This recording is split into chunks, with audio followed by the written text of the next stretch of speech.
From Washington, this is VOA News.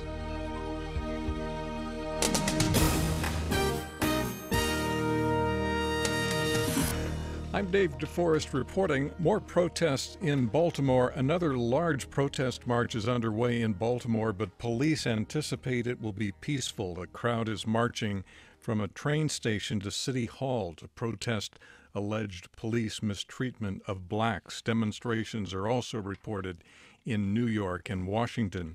The United Nations says it is beginning to distribute food and medicine in the area near the epicenter of Saturday's earthquake in Nepal. The World Food Programme's efforts around Gorkha came as Nepalese officials pledged improvements in their distribution of aid. Japanese Prime Minister Shinzo Abe on Wednesday expressed what he called deep repentance over Japan's role in World War II. Our actions brought suffering to the peoples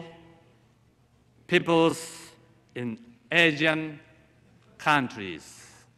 Mr. Abe's speech to the U.S. Congress came as both countries marked the 70th anniversary of the end of World War II.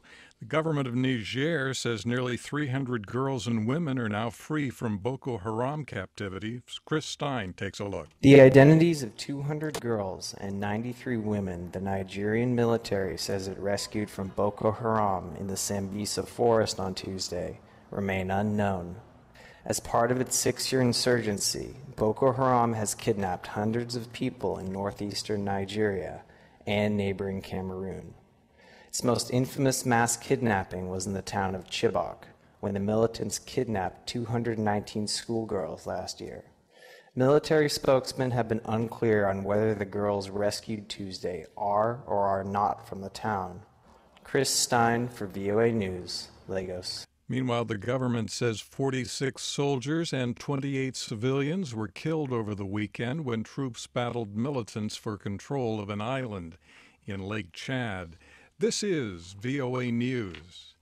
U.S. economic growth slowed sharply in the first 3 months of this year. The report from the Commerce Department says the gross domestic product expanded at an annual rate of just 0.2%. Economists blame the slowdown on unusually foul winter weather and a strike that stopped shipping in the usually busy U.S. West Coast ports. As a result of those statistics, the U.S. Central Bank says top Federal Reserve officials are voting to keep its key interest rate steady at a record low level, where it has been since the financial crisis of 2008. Iran's foreign minister says a nuclear agreement between his country and the 6 leading nations he's negotiating with is an opportunity that should not be missed. He spoke at New York University on Wednesday, as we hear from Margaret Bashir. The Iranian foreign minister was upbeat about the framework deal reached in Switzerland on April 2nd, which will limit Iran's nuclear program but lift international sanctions. He said the parties will be working nonstop to reach a final agreement by June 30th, and that Iran is committed to the process. It's a good agreement. It's not a perfect agreement. It's not perfect for us. It's not perfect for the United States. It's not perfect for our European Union partners. But it's the best we can get. The Iranian diplomat said his government is willing to implement the additional protocol of the Nuclear Non-Proliferation Treaty in order to help bolster international confidence. Margaret Bashir, VOA News, New York. Authorities confirm that Indonesia has executed 8 convicted drug traffickers, including 7 foreigners. The inmates were executed by firing squad. Attorney General Muhammad Prasetyo defended the move as necessary to save the nation from the danger of drugs. South Korea's spy agency says North Korea's leader, Kim Jong-un, has ordered the execution of 15 senior leaders this year. Seoul spy officials provided that information to lawmakers during a private session of Parliament Wednesday. According to a lawmaker, one of the executed officials was said to be a vice minister for forestry who was killed after complaining about Mr. Kim's forestation plan.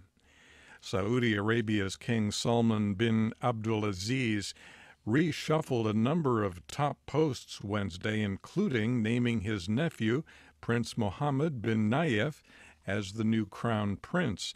The new heir apparent replaces the king's half-brother Mukrin, who had just been named crown prince in January when King Salman took power upon the death of King Abdullah.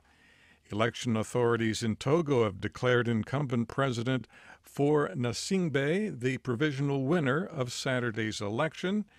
That continues his family's long-standing hold on power in that country.